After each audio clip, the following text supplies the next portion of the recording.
Hello there, and welcome to A Film a Day with me, Jordan Woodley. Willow is one of those films, like many that I've mentioned in this series, that I have been keenly aware of throughout my film watching career, life, general experience of cinema.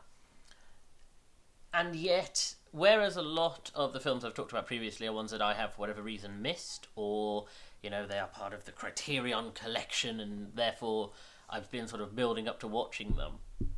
I'm sorry to say that Willow is almost like the converse of that, where I was aware of Willow, and I was aware that it might have been something I would enjoy, but I actually have a slight hesitation when it comes to watching pre-2000s fantasy. Partly the reason for that,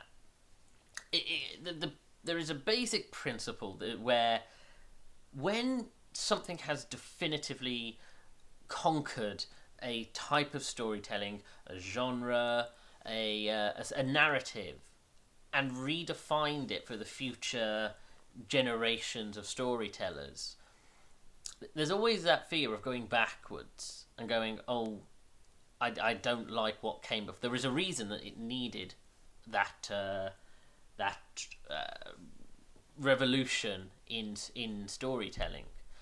And so, for me, of course, like so many people, Lord of the Rings is definitive. It is, as I said all the way back at the beginning of this series, Lord of the Rings is a fundamental part of my childhood experience and is one of the reasons I love cinema as much as I do.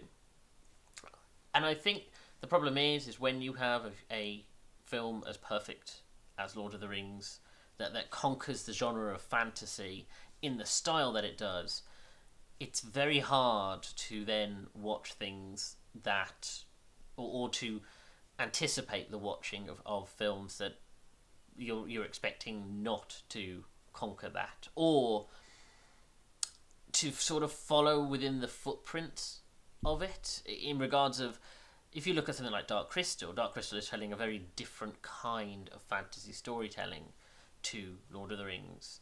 If you look at something like Labyrinth, again, there's something different about it. It's within the fantasy genre, but it is exploring a different facet of it.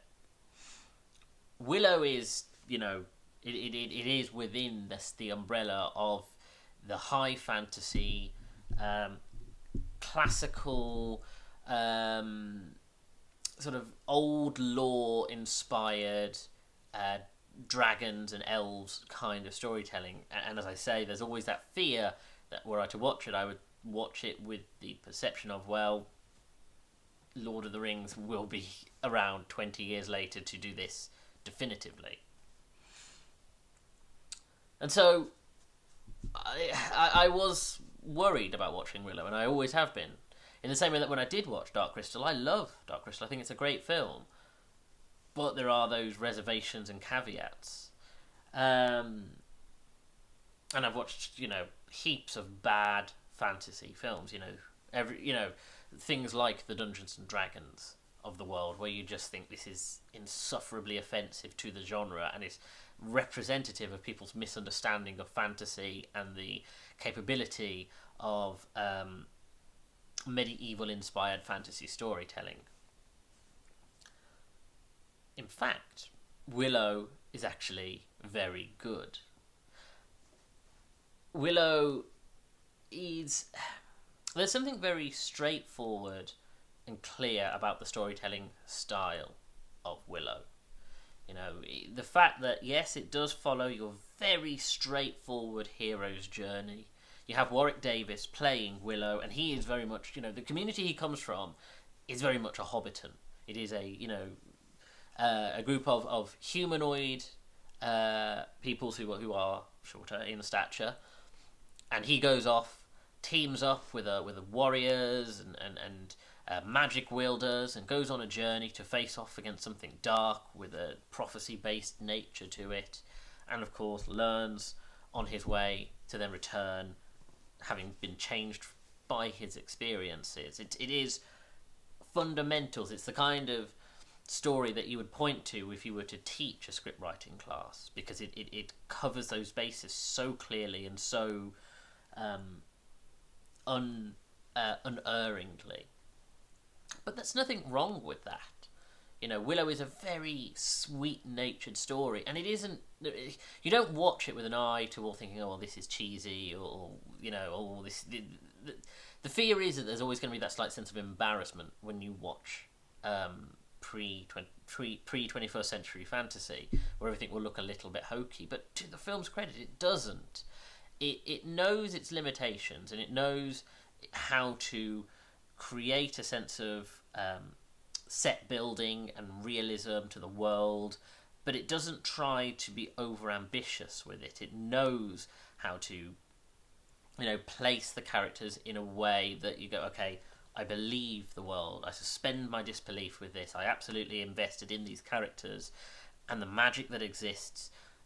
But the film doesn't try to push its luck by using effects beyond its time, or trying to set up something that it can only be disappointed, like a dragon, or something which visually just, the effects of that era would have struggled to live up to the ambition.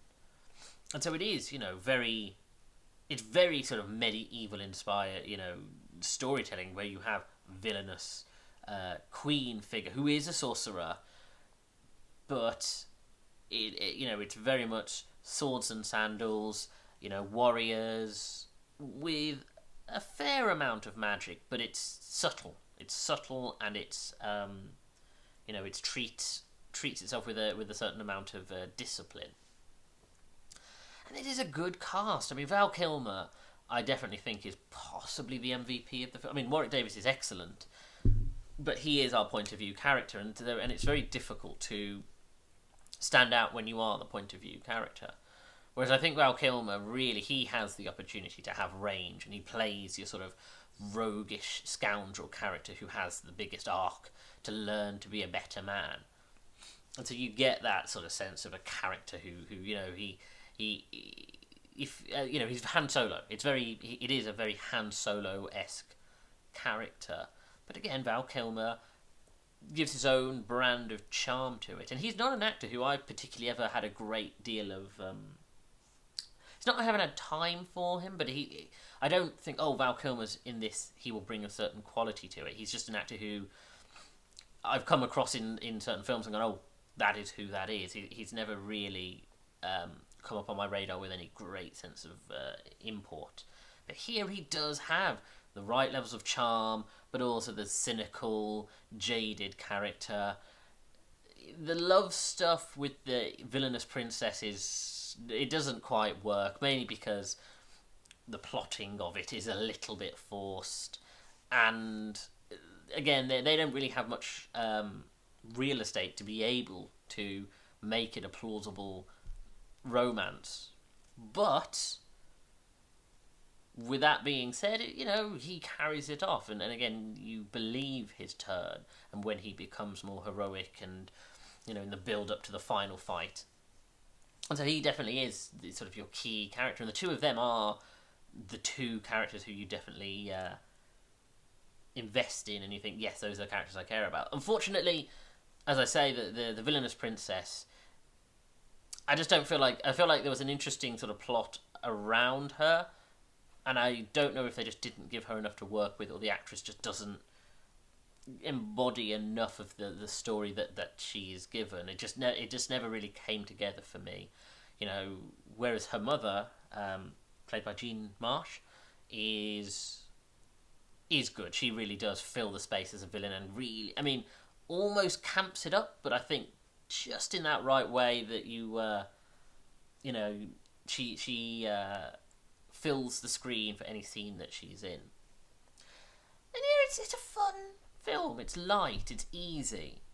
As I say, I think if I was to show if I wanted someone to watch an uncomplicated fantasy, this is what I would show them. I would be more likely to show them Lord of the Rings, but if I thought Lord of the Rings is far too large scale and of course requires 9-10 hours of watching depending on which version you're watching. This is much more straightforward and much more consumable. And again, like I say, it is sweet-natured at its heart and is good at the kind of story it's telling.